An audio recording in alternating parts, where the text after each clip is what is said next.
Hello, good afternoon. Welcome to Nigeria Now on Equa Television, where we give you some of the updates of the happening in Nigeria. And you know the way we do it on the show, where we look at various sectors of the government, whether health, security, education, depending on where the matter for the day arises. And you can do well to drop your comments and your views on Facebook and on YouTube. I'm Sarah Elisha. I'll be the program alongside Rachel Tanzi. Good Yeah, afternoon, good Sarah. afternoon, Rachel. Afternoon, Sarah. All right, let's go to some of the matters for today. Of course, we have quite a number. We're looking at Syrup have actually sued the CBN concerning the missing funds, talking about over 100 billion naira. They say dirty notes as well as others. And this is not the first time. I think it's like almost 2 weeks now. The first time we saw where Sarah were asking them to give account of Yeah. where the money is, because we've been talking about accountability, transparency, and we cannot overemphasize that. And we're saying that Serap is actually suing Yeah. the CBN, saying that they just need to tell us what have they done with the 100 billion naira debt notes. Of course, I know that CBN might feel that they don't owe Serap, or people might feel that this is not the first time we're seeing. It's either Serap is suing this body, is suing the federal government, is suing it, and then nothing has been done. After that is on our papers, and then we're way past that. But I think it's high time we see government office taking responsibility, being accountable, because we really, really need to know where is the 100 billion naira debt notes. I think we deserve an answer to know where that money is hiding. If they have used it for something, where did you channel the money? I think that will only be the right thing to do at a time like this. We know that for sure the Central Bank of Nigeria sometimes do destroy condemned notes. And even if it's unofficial, I believe that we have come across certain video footage that showed certain current, denomination being destroyed and being dumped and all of that. This could be some of the damaged notes from the Central Bank of Nigeria. But I believe we know how currency is in this country, how our notes are precisely said and not currency. That no matter how dirty a note is, we keep using it Until it has fade until totally. maybe it has torn, and until you are the last person and you couldn't just exchange it, you couldn't buy anything with it, and you just, okay, let me just give up on this 200, let me just, but as long as there's somebody to collect it.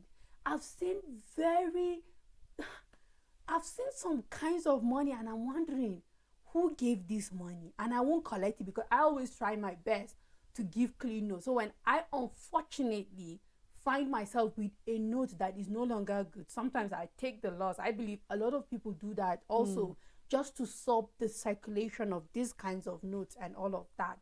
Now, what kinds of notes, even if they are old, even if they are condemned, even if they are dirty, we deserve transparency, because we are talking about 100 billion. And I believe that this is the stance of Serap. Where they are they condemned, we need to know what you have done with them. And there needs to be proof for it, because if you've condemned something, it should be somewhere to show Nigerians that you have.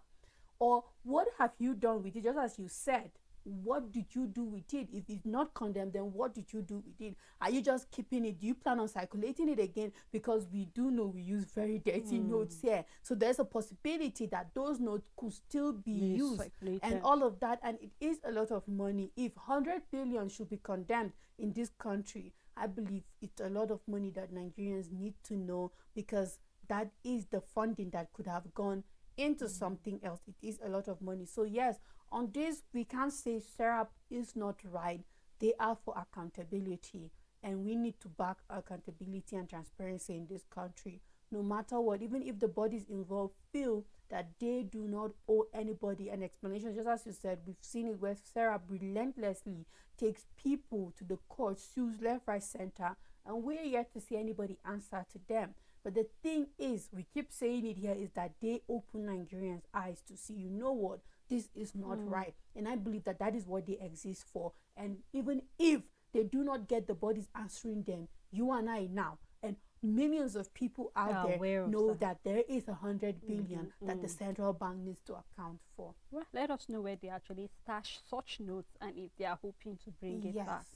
Now, still talking about certain things that the government owes an explanation, we're seeing that about 14 northern states have been left with uncompleted projects. We can talk about abandoned projects, Yes. particularly roads.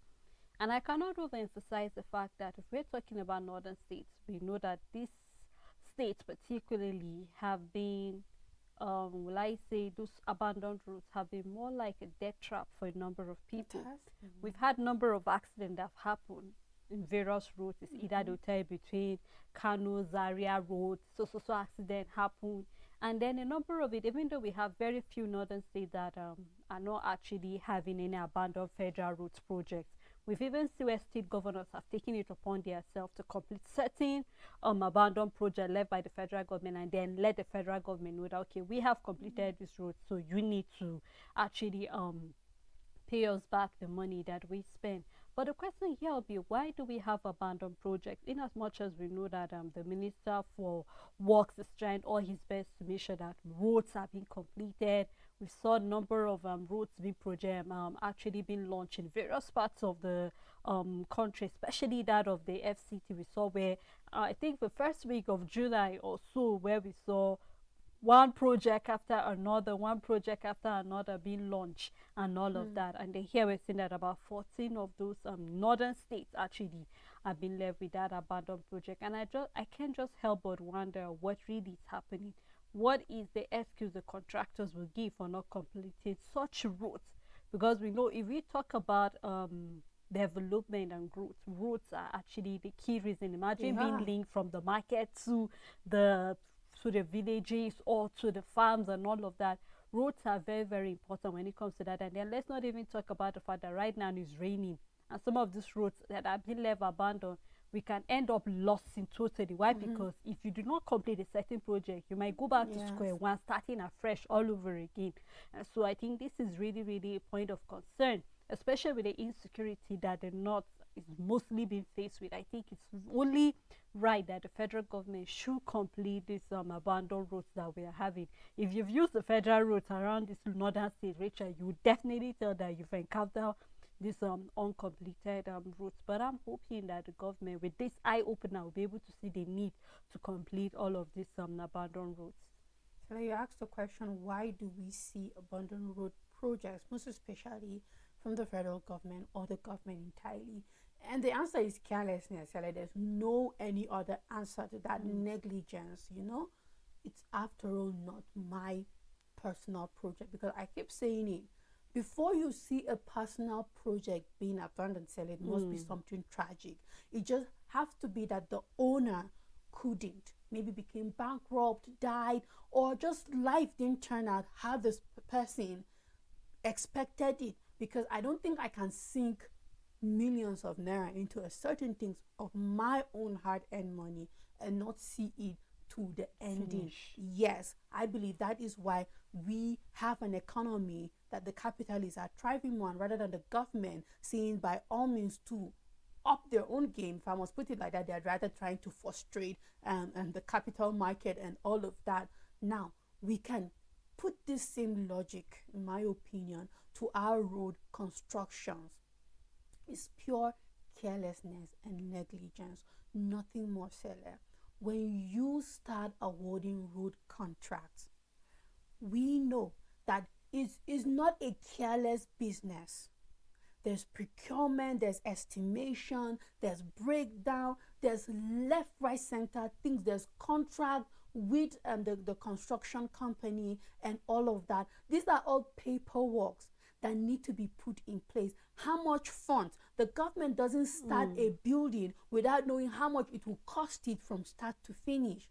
So if it is 100 million that a 1 kilometer road will cost, the government knows. You sign a contract with your with the contractors and be like, we will give you 50, 70, 80%, and on completion you get the remaining. It's basic like that when we simplify it. So it's two things, right? It's either way, if the fault is from the construction company, is your carelessness that allowed it, because you cannot give your funds and allow somebody to determine the success of your construction.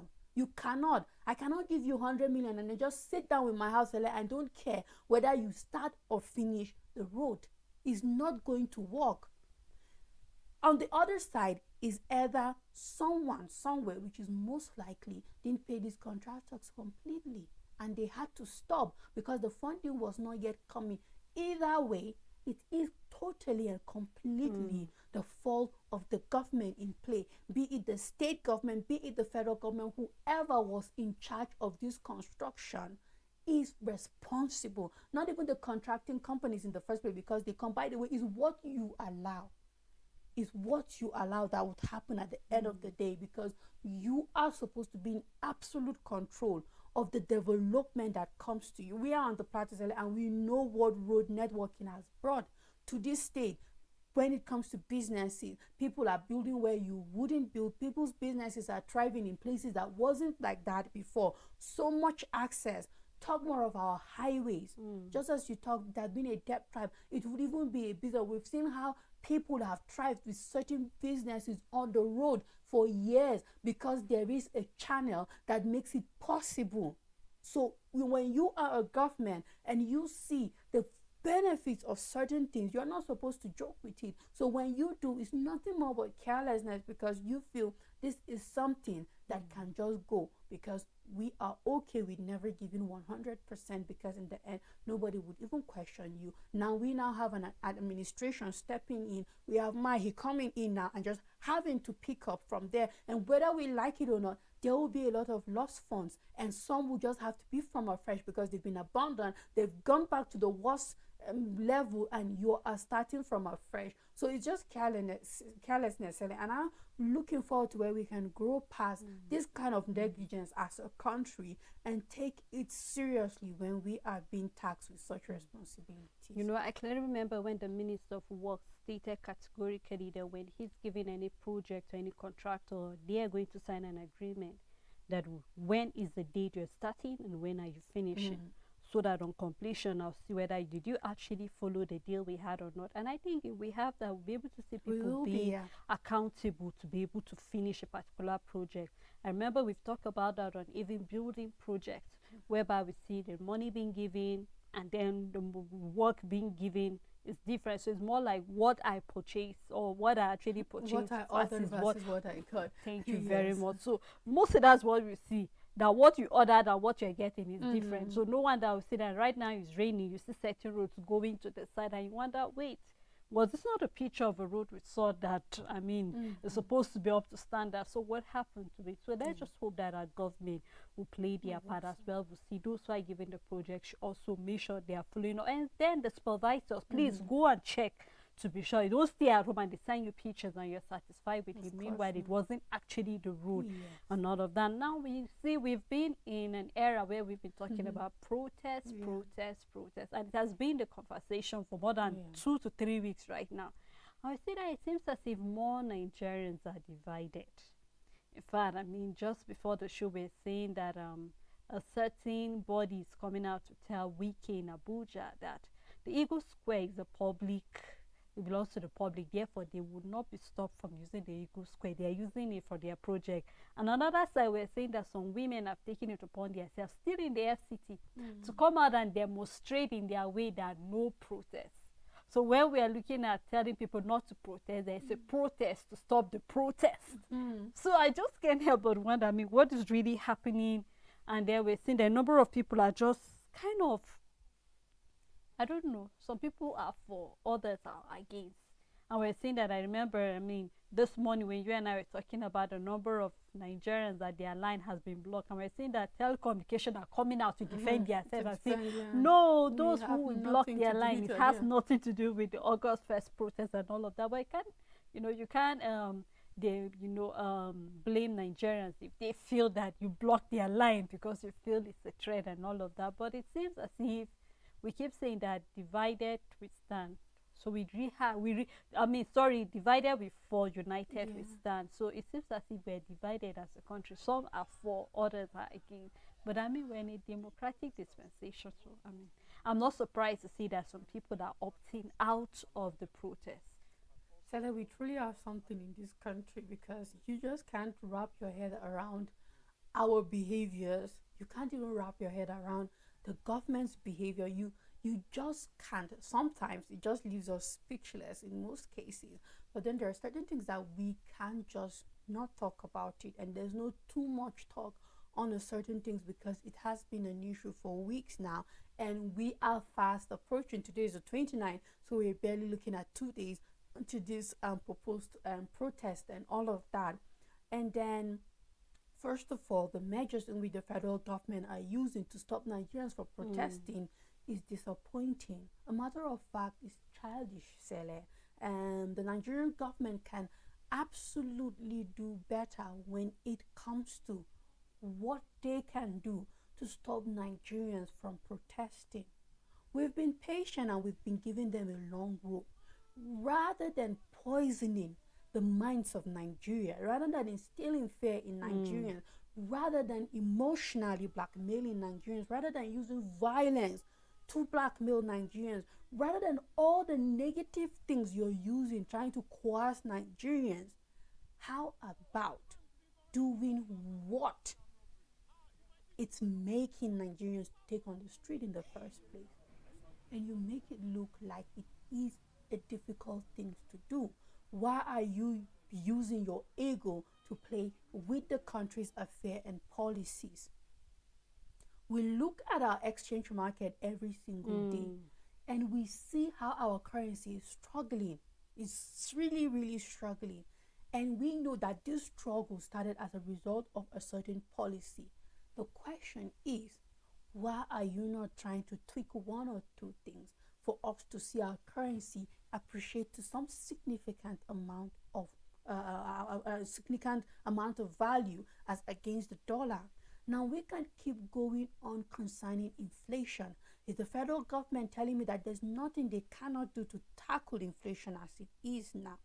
We can move to to palliative, the free one that we are expecting, and nobody is seeing it yet.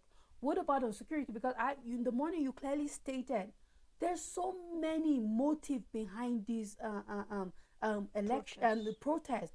The least is to topple the government, because I don't think that farmer that cannot go and access his farm wants to topple the government.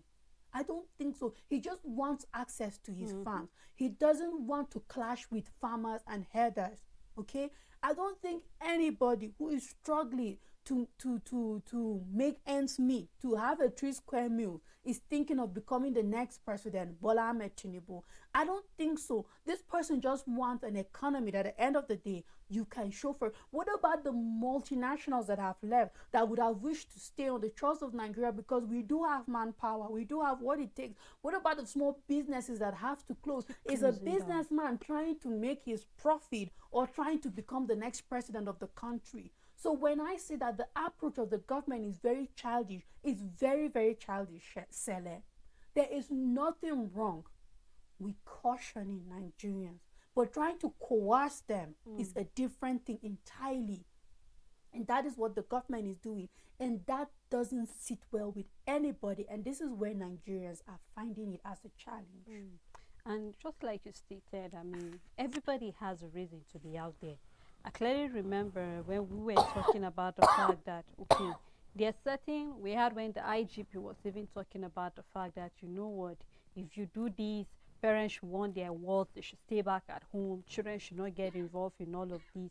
But when we look at, you know, the interior motive of what this protest is going to be all about, I think that the government, just like we clearly stated, should look into the real reason why Nigerians would love to go out.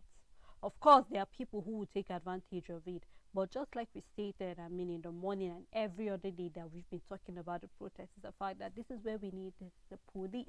This is where we need security operative to, you know what, fish out those who are behind it. I mean, we saw where the Labour Party presidential candidate, Peter Obi, is coming out to say that, you know what, I know who the sponsors of this protest. And I say, of course, we have hardship, we have hunger. Those are enough sponsors. Those are enough triggers for Nigerians to say, you know what, we are tired. And just like you said, you don't think that the farmer out there is interested.